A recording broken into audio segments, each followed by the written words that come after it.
We'll just go from there.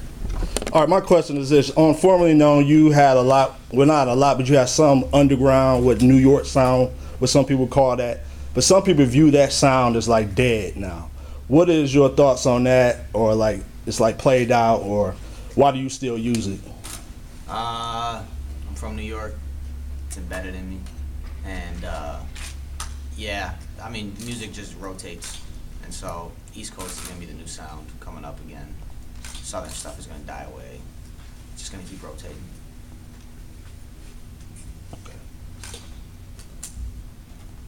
Okay, apart from Formerly Known, what can we expect from this album that we hear you working on? Me doing some progressive hip-hop stuff, so records that really change, they take you on a journey, you know, musically. And then also just trying to tackle some topics that I think have been, don't go there, don't say that stuff. So yeah, a lot of transparency on the record as far as on my part. I think that's my way of being able to connect with both Christians and non-Christians really well, is through transparency and showing my need for Jesus, and not necessarily preaching at people, but letting them into my life and seeing how the gospel changes me, and then hopefully that will overflow into their lives. So with that being said, so you've been in Reach for like 1 or 2 years, right? About 1 year, right? Mm-hmm. How has your creative process changed from being before Reach to now that you're in Reach, where their music is like high level? How has your creative process changed for making music and albums? Yeah. Well, I always thought I made high level music because I always wanted to function in excellence. I think that there's no mediocre passes we can give for Christians, which is something that we do often. We let people get by with mediocre stuff because of their content. So we have a common bond, which is Jesus. And so if it sucks, we're not like, it sucks. We're like, oh, it's cool, he loves Jesus. So I've always kind of had that own standard for myself, to always push myself to musical excellence. But being around the Reach team has just enhanced it, which means now there's more people on deck, more hands to help achieve that excellence in a shorter period of time. So for like example, for In My City, I recorded it, made the beat with other dudes, recorded my own vocals, mixed it.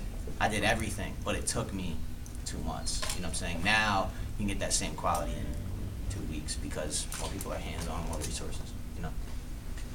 So definitely just, they fanned the flame that was already there, which is really dope. I'm Charlie with WXOU Radio. Just knowing a little bit about your background and your history, man, how has that impacted you in the lyrics you write and just with your personal life today?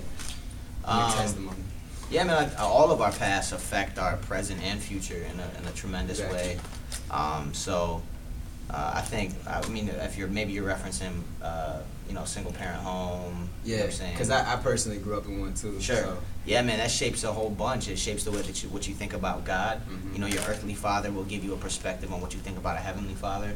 And so just having community and gospel-centered friends and you know, people to push me back, to remind me to the truth of who this Father is, this Jesus is, really gives me a renewed perspective, and it helps me balance in my music, talking about the realities of real personal struggles, and then the hope that I actually have in a heavenly Father. So yeah, I think it all affects every part of my music. Andy, in regards to just speaking to the generation in particular, saved or unsaved, what does it mean about being a light in a dark world? What does it mean to be a light in a dark world? Man, it means so much. I mean, I think it means being distinct but not being self-righteous. And I think that that's just one aspect. But distinct as in, man, I might not look like you or act like you in particular ways. Right, I'm distinct. Like, in a world of darkness, the way that we live, the way that we love, the way that we forgive is distinct. It's why would you do that? That doesn't make sense. That doesn't benefit. It doesn't seemingly benefit you.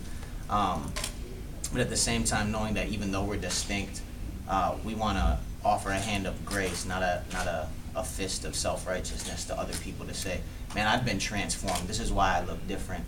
And the hope is that the God that transformed me can transform you. And by no means am I, in any sense, better than you or ahead of you or in better graces with God.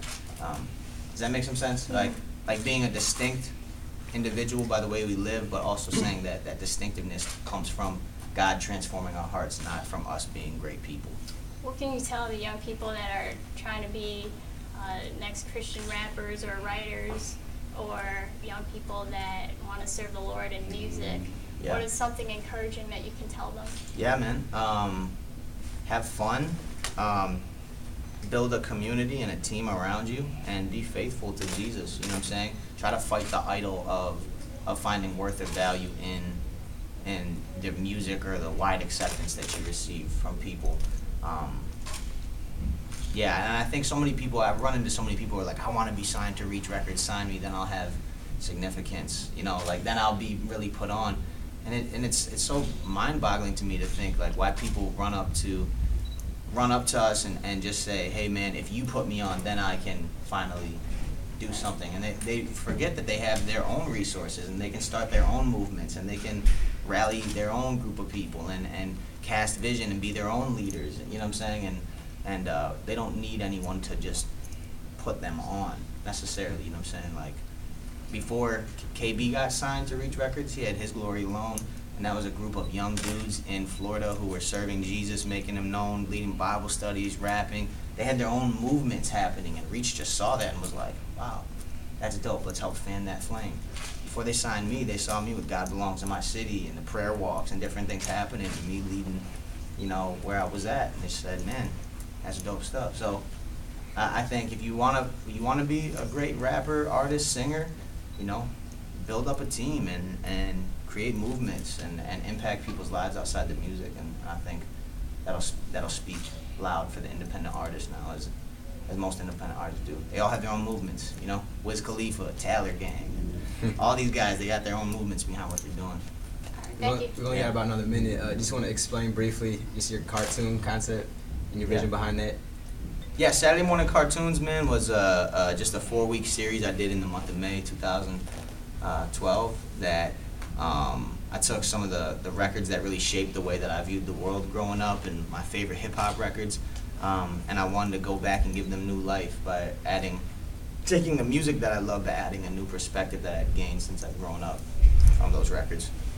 And we documented the whole thing, the creation process, and got to give away free music to people and let them get in on how we created it. And it just came out really cool, man. AndyMineo.com has all the episodes there, and you guys can go watch them and see how they turned out.